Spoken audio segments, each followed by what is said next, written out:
I'm so excited. Like, truly, this is like the best treat for all of you. The next comic is one of my favorite people, truly. And sorry, she's coming up. I'm just getting so excited. Her name is Naomi Dixon.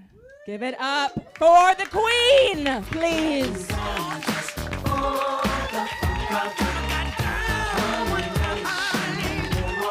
God, thank you so much. Thank you. Give it up for Mac and Aaliyah for putting this show together.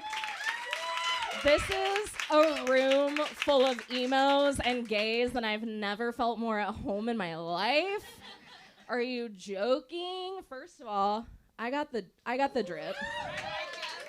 I am certifiable, okay? My first concert ever was a My Chemical Romance concert when I was 13. They played a casino in Reno, Nevada, where I'm from. And it was them, Alkaline Trio, and Reggie in the Full Effect for emo kids who know, okay? Smashing lineup, right? My dad took me because it was pop punk bands and he was right. So he took me and stood in the back with his beer. And after the show, he caught up with me and my friends and he was like, you know what, kiddo? That Alkaline band, that's pretty good stuff.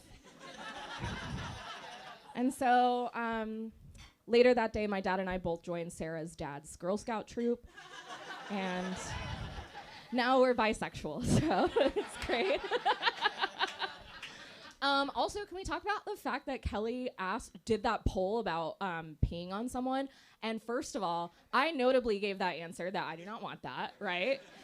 It was iconic. I was taking up space. I was holding my ground, right? It was very girl boss of me to say no thank you, right?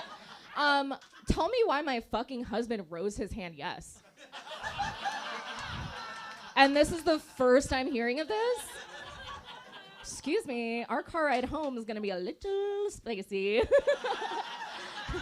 Now I feel weird about the Owala water bottle I bought for them for Valentine's Day. Because we're Capricorns and we like a practical gift, okay? Hi everyone again. So you're probably wondering by now, Naomi, you are ethnically ambiguous and that makes me uncomfortable. I'd like to put a label on it, right? A lot of people love to, like all my life, people guess at me, right? Strangers come up to me, Hawaiian?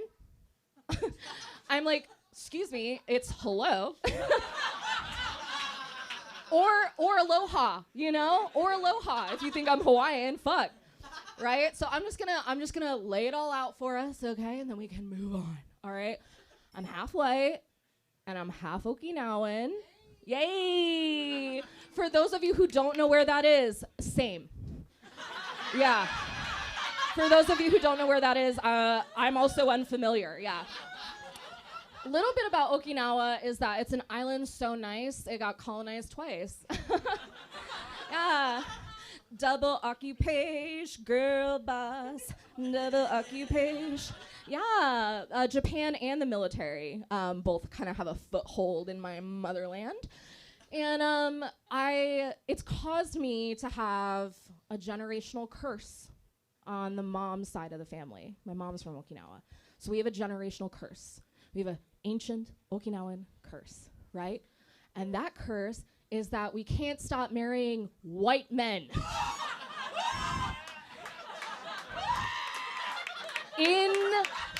I'm not done. In the military. And thank you. I'm being very brave right now. And I will say this, because I'm the eldest daughter, shout out to eldest daughters. If any other eldest daughters want to meet me in the back and snort a Lexapro later, I got you. But I am an eldest daughter, which means that it's my job to break this generational curse, right? If I have time, no worries. If I have time, no worries, okay? And so I did. I would like everyone to congratulate me. Instead of a white man in the military, I am married. A white non-binary barista. Yes. Hashtag progress.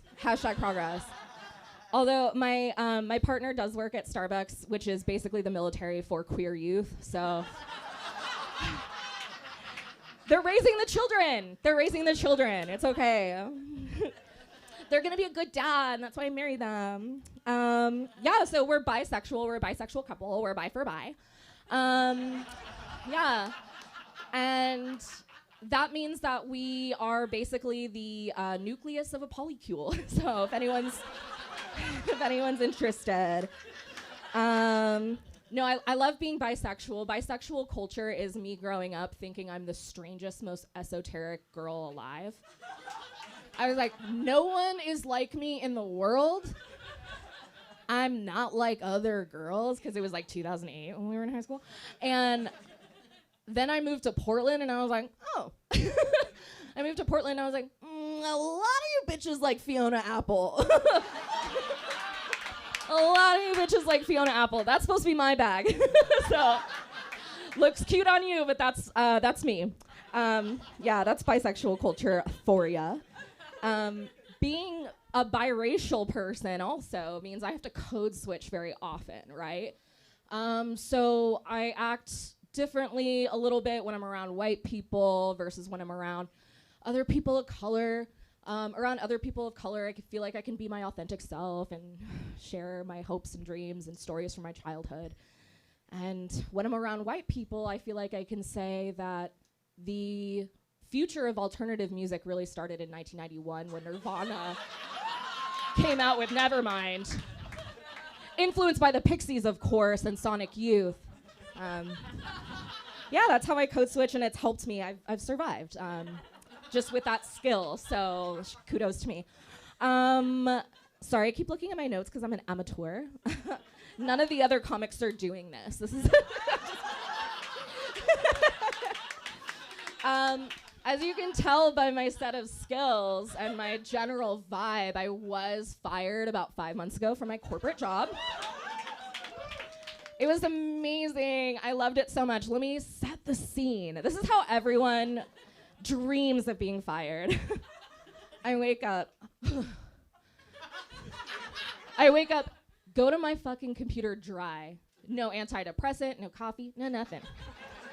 Okay? Because I'm a professional in America. Sit down at my desk.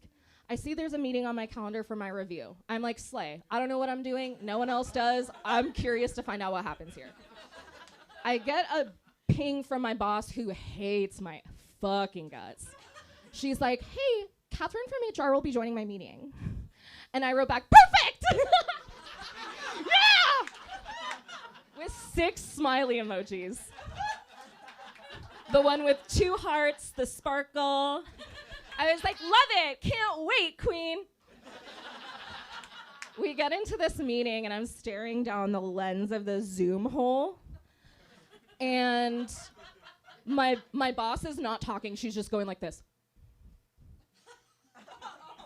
And the HR lady starts going, yeah, so we have decided as effective today immediately that you will, I'm doing corporate Erin, shout out corporate Erin, if you're on TikTok. It's like, effective immediately, we are ending our relationship with you, we're terminating our contract with you, but don't let that, dim the light on the progress you've helped us make here. My boss is like, yeah. And I have wet hair, okay? No makeup. No brows, okay? I'm ghost like Swayze, no eyebrows at all. And a Flight of the Conchords t-shirt that I bought at Hot Topic in 9th grade. And it's fully disintegrating. I think Catherine from HR can see a little bit of areola, okay? So if anyone's hiring, find me on LinkedIn after this. I would love to connect. I would love to connect. I'm sure you guys know by now that I do have ADHD. I was recently diagnosed. Thank you. Give it up for neurodivergent people. Give it up. Honestly, that's why I have to keep looking at my little notes, you guys. I love this trend in my life where I'm always the last bitch to know anything about myself. It's great. When I came out to my mom, she was like, I figured. I was like, all right, Sinai. I didn't know you were on the case, but, and the same with ADHD, right? I was like, I had no idea. I looked at my partner, I said, did you have any idea that I had this condition that I've been suffering in silence? why wouldn't you warn me? What the fuck, babe? And then I looked at my TikTok algorithm, and it was like 6 billion ADHD coaches. One guy who gives me the same tarot reading every time I see him, which is like, your people are watching you. People back home do not like what you're doing, queen. You gotta move in silence. You cannot let the haters see your next move. I'm like, thank you. Agree. And a bunch of like Succession fan edits to Lana Del Rey songs. And I was like, what do you mean something's wrong with me? I told my mom that I was diagnosed, and she was like, we didn't think you had that. I was like, really? I had a ska phase. I had a motherfucking ska phase, bitch. I made my dad, when we were learning how to drive, I made my dad whip around the burbs with me to the best of Real Big Fish. And you're telling me that y'all had no fucking idea that something wasn't right up here? That's crazy. Anyway, I'm gonna end with one more polycule joke. How exciting! Okay. So earlier I said that my husband and I were the nucleus of a polycule. I actually recently joined like a separate polycule. Thank you. They don't like that I call them that though. They're like, Naomi, can you just call us your improv team, please? I'm like, I'm sorry. I'm sorry. There's no sucking and fucking, but we are being authentically ourselves. And we are queering circle games. So thank you very much. Give it up again for your host. I'm Naomi. Thank you. Yeah. A million here, a million there. Sicilian bitch with long hair with coconut dairy gear, like smoking the thinnest air. Goodness gracious! Also, Naomi is an improv, and she's an improv teacher at Kickstand, which is great. Give it up for improv. Whatever.